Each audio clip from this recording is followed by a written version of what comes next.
Messi হলো coat. আর মেসির পায়ে যখনই বল আসে না তখন মনে হয় ফুটবলটা কত সুন্দর, হাউ সিম্পল ফুটবলই। সেটা মেসি আমাদের কত, ওনার যে দীর্ঘ কেরিয়ার, 20-22 বছরের দীর্ঘ কেরিয়ার, ওটা মেসি বরাবরই উপহার দিয়ে আছে। তার জন্য রাত জেগে প্রতিটি ম্যাচ আমরা মেসির জন্য ওয়েট করে থাকি। He is the goat, greatest of all time, সেটা বলতে আর দ্বিধা নেই। মেসি মেসি মেসি, সেই অসাধারণ ফিনিশিং, নিখুঁত নিয়ন্ত্রণ, এই সেই পুরনো ম্যাজিক আজকে আমরা মেসিকে দেখতে পেলাম। তিনটা গোল করলেন, হ্যাট্রিক দিয়ে যাত্রা শুরু করলেন মেসি। বুঝিয়ে দিলেন এখনও তিনি ফুরিয়ে যাননি। 39 বছর বয়স হয়ে গেছে, তো এখনও টকবক করে ফুটছে তার ফর্ম। মেসি যে ফর্মে আছে কিন্তু সেটা কিন্তু বিপজ্জনক বলে দিলাম। Messi like a snipping dog, এরকম বাস চান্স পাবে এবার গোলের বন্যা বয়ে দেবে। মেসির মতো ফুটবলার, ঠিক আছে, যারা যখন নিজের সেরা ফর্মে থাকেন তখন তাকে আটকানোর ক্ষমতা পৃথিবীর কারো সাধ্য নেই। মেসির যে ফর্মটা আজকে আমরা দেখলাম, মেসির যে পুরো খেলাটা যদি পরিচালনা করেন তাহলে মেসির ফর্মটা কিন্তু আমার মনে হইতেছে 2014 যে মেসি, সেই সেই ঝলকটা কিন্তু আমি মেসিকে দেখতে পেতেছি। ঠিক আছে, মেসির শুধু গোল করেন নাই, যখনই বল পাইছে চান্স ক্রিয়েট করে চেষ্টা করছেন, আরও 1-2টা গোল হইতে পারতো। ঠিক আছে, প্রথমার্ধে মার্টিনেসকে একটা পাস দিয়েছিলেন, এবং আরও কয়েকটা চান্স উনি ক্রিয়েট করেছিলেন। তো ওভারঅল যদি ম্যাচটা দেখি, তো ফুটবলের জাদুঘর মেসি, সেটা তিনি আবার প্রমাণ করলেন। আর্জেন্টিনার ভার্সেস আলজেরিয়ার যে ম্যাচটা, এই লড়াই সবার নজর কিন্তু মেসির উপরে ছিল, কিন্তু সেই পিয়ার প্রেশারটা কিন্তু এখন আর মেসি উপর থাকে না। মেসির যে টিমটা, মেসি এখন অনেক রিল্যাক্সভাবে খেলতে পারেন, কারণ মেসি মেসি মেসি এবং আর্জেন্টিনা গতবার বিশ্বকাপটা জিতে নেওয়ায় ওদের মধ্যে অ্যাজ এ ডিফেন্ডিং চ্যাম্পিয়ন যে তকমাটা, সেটা লেগে আছে, অলরেডি জিতে গেছে, তো এর জন্য রিল্যাক্সভাবে খেলতে পারছে লাইক এ গ্যাংস্টার। মেসির আর্জেন্টিনার টিমটা যদি লক্ষ্য করেন, দিপল, এনজো, ম্যাকালেস্টার এবং অন্যান্যরা লাইক এ গ্যাংস্টার, যেখানে মেসি হলো বস, যার কথায় উঠবে বসবে, মেসির জন্য লড়াইয়ে ঝাঁপিয়ে পড়বে।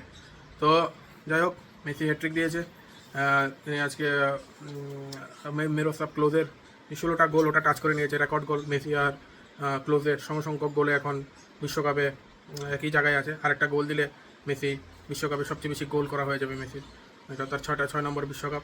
তো 2006 সাল থেকে মেসি সার্বিয়ার বিরুদ্ধে সর্বকনিষ্ঠ আর্জেন্টিনার প্লেয়ার হিসেবে গোল দিয়েছিলেন, এবং আজকে সবচেয়ে বেশি বয়সে, 39 বছর বয়সে গোল দেওয়ার যে রেকর্ডটা, সেটা মেসির কাছে রইল।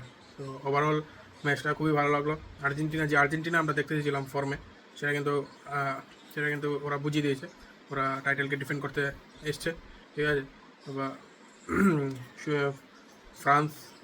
ফ্রান্সের টিমটা, আর্জেন্টিনার ফ্রান্সের যদি সমকক্ষ টিম হিসেবে কাউকে আমার মনে হচ্ছে টক্কর দিতে পারবে, সেটা হলো ফ্রান্স। বাকি ব্রাজিল বলুন এবং অন্যান্য যে টিমগুলো এখনও সেই লেভেলের, মানে মেসির লেভেলের টক্করের কিন্তু এখন আর্জেন্টিনার যে ফর্মটা আছে, যে দেখালো এখনও, কিন্তু সেটার মধ্যে তফাৎ খানিকটাই। তো বিশ্বকাপ শুরু হয়ে গেছে, এবং সেটা খুবই খুশির খবর যে বিশ্বকাপের প্রথম ম্যাচে মেসি হ্যাট্রিক দিয়ে দিয়েছে। মেবি গোল্ডেন বুটও এবার মেসির হতে পারে।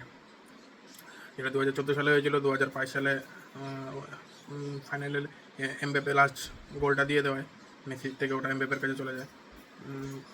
সো এদিকে আরেকটা ম্যাচে হালান্ডও 2টা গোল দিয়েছে, এমবাপ্পে কালকে 2টা গোল দিল, ঠিক আছে, তো সেনেগালের বিরুদ্ধে।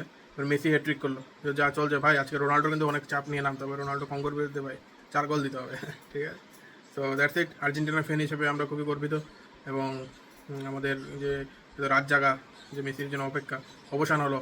এবং এত সুন্দর একটা ম্যাচ দেওয়ার জন্য আর্জেন্টিনা, স্পেশালি মেসিকে অসংখ্য অসংখ্য শুভেচ্ছা। এভাবেই তোমরা এগিয়ে যাও। পামোস মেসি, পামোস আর্জেন্টিনা। দেখা হচ্ছে ফাইনালে। আমরা অবশ্যই ফাইনালে যাব, সেই সেই স্পিরিটটা আমাদের মধ্যে বজায় রাখতে হবে, সেটা আছে আমাদের আর্জেন্টিনার ফ্যানদের, আর্জেন্টিনার দলটা। ঠিক আছে, ওকে, সাইন অফ।